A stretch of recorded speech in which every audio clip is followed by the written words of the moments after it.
حبايب قلبي، السلام عليكم ورحمة الله وبركاته. لكل الناس اللي اهتموا بمشكلتي واهتموا باللي حصل بيني وبين ابني، أحب أوضح لكم بس حاجة. أنا ما بظلمش حد والله، ولا أقصد أي حاجة، ولا عارفة إن هو كان هيعمل كده. بس يعني ربنا العالم أنا مضغوطة منه قد إيه ومضغوطة من ولادي قد إيه. ربنا العالم أنا مستحملة، ومفيش أم الا انتوا عارفين انها بتستحمل ولادها قد ايه. ومفيش ام بتزعل من ولادها، بس بتزعل عن نفسها برضك من ولادها. مفيش ام حد بيزعلها اكتر من ولادها بيزعلوها، بس يعني بتتمنى لهم كل خير. الام اللي ربت، الام اللي كانت ام واب، ام واب، كان قبل العيل ما بس يقول يلاقيني تحت رجله، يلاقيني تحت رجله. كل حاجه، تعليم وعلمت، علاج وعالجت، هدوم وجبت، اعياد وكنت بجيب، ما كنتش مخليهم نفسهم في حاجه. انا بقى سايبني لو انا نفسي في حاجه واقول له هاتالي وانت جاي، يعمل نفسه نسيها، يعمل نفسه نسيها ويكبر دماغه، ودايما يقول لي منفض لك. تعبت من كلمه منفض لك، تعبت من كلمه قله الاهتمام بيا.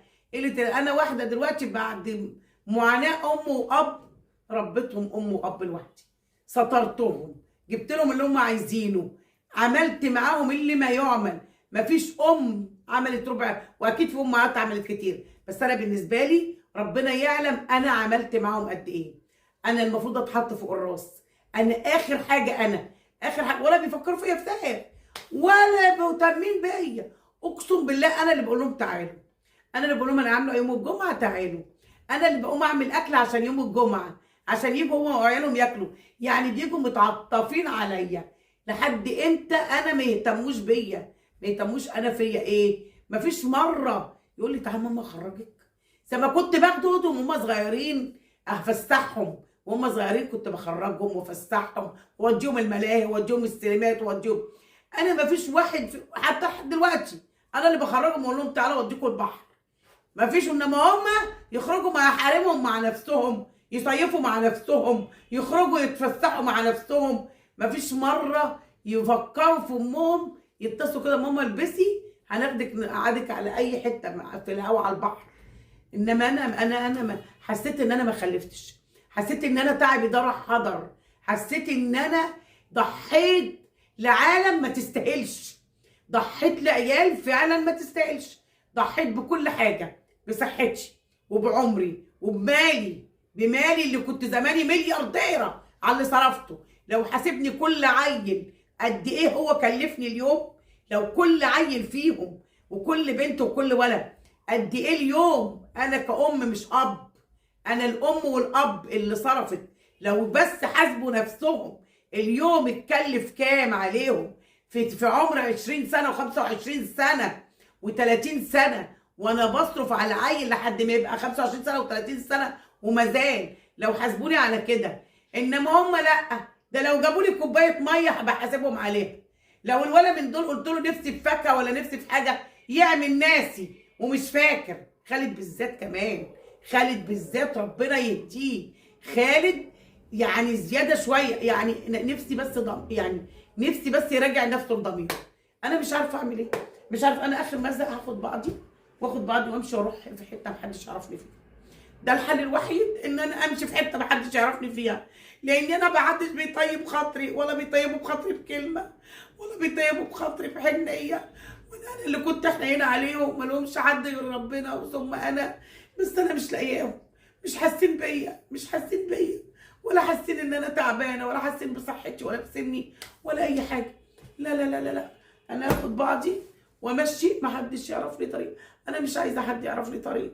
والله لو الاقي مكان في اخر الدنيا والاقي سفر لهاجر واسافر، لو الاقي سفر هجره، والله اقسمت بالله لو اقدر اهاجر. ولو يعرفوا لي حد ياخدني اهاجر. انا خلاص كده جبت اخري، والله يسهل له ويسهل لي بعيد عني.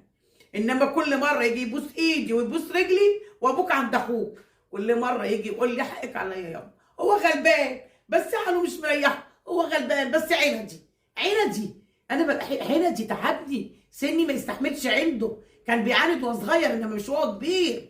عندي الله يهديه، مفيش حاجه ابدا يقضيها لي، مفيش حاجه يقضيها لي، كل حاجه حتى اليوم اللي بخرج معاه فيه وانا اللي اكون بخرجهم ينكد عليا، والله العظيم ينكد عليا. اقف يا ابني نجيب حاجه يمشي بالعربيه، اقف يا ابني نشتري حاجه يمشي بالعربيه، اقف يا ابني نركن على جنب نشوف حاجه، على طول عامل لي كده، منفض لي منفض لي. وده اصعب شيء، انك تنفض لامك، انك تنفض لامك. انا ولد عيله صغيره بيربوني، انا اللي كنت بربيهم دلوقتي بيربوني، ويا ريت تربيه عدله بيربوني بعد السن ده. انا ما حدش يربيني، انا اتربيت من امي وابويا ورباني الدنيا ربتني، والعمر رباني، واللي انا شفته رباني. ربنا يعلم انا تعبت على عيالي دول قد ايه، ما استاهلش منهم غير ناعم وحاضر، وهو ما بيقدرنيش. ده بالذات بيعاندني. خالد ابني عندي عندي عندي عندي، يعني عندي لدرجه ان هو مش بيشوف ان انا امه، ان انا بيشوف ان انا عيله وبيعاندني، بيشوف ان انا واحده غريبه، بيشوف ان انا واحده عدوته. ده لو انا حماته وعدوته مش هيعمل معايا كده، والله ما يعمل معايا كده. انا ساعات ما بصدقش ان انا ده ابني، ببص له بصه استغراب.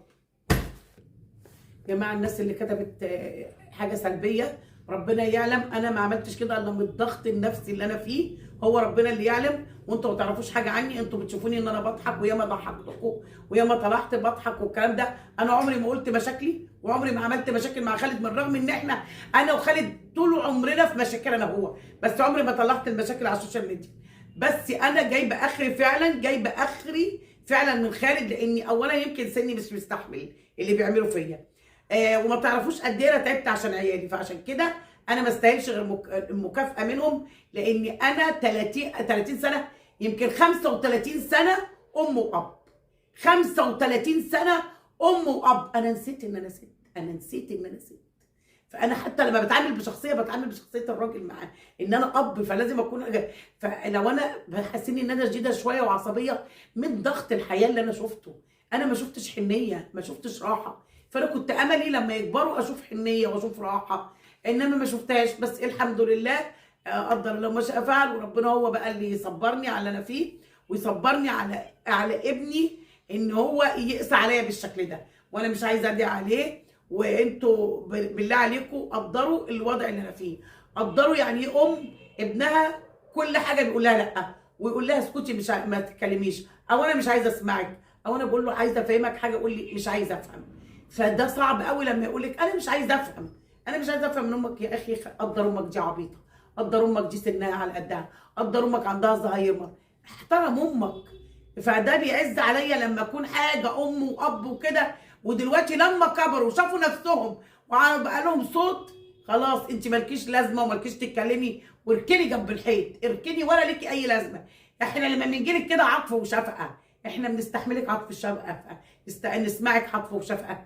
فده كله ده مأثر فيا. ارجوكوا معلش انا متعصبه شويه، بس معلش والله سامحوني، انا ربنا العالم بيا، بس انا تعبانه فعلا تعبانه، لان خالد ضغط عليا سنين، الله يسامحه ويديه. يا جماعه ولو مش عايزين تشوفوني وحد زعلان مني، قدروا مش ممكن ما تشوفونيش تاني ولا اطلع تاني، وقولوا لي لو انا مضايقاكم او انا عملت حاجه ضايقتكم، انا اسفه، وبرضك انا ليا العذر، وانتوا ليكم الاختيار. انتوا ممكن تقولوا لي يعني لو في حاجه غلط قولوا لي، يمكن انتوا مش واخدين بالكم، بس انا حبيت اوضح لكم، وده مش كل اللي اوضحه لكم، الموضوع كتير والمواضيع كتير، بس انا ما اقدرش اتكلم في حاجات، ما اقدرش اتكلم فيها في حاجات كتيره لسه ما اتكلمتش فيها، في لما الام تحتاج الجني ما تلاقيش ابنها يدولها، ففي حاجات كتيره قوي قوي قوي انتوا ما تعرفوهاش. فمعلش لو انا مضايقاكم او انا مش عايزيني قولوا لي، وانا موافقه بكل اللي انتوا عايزينه.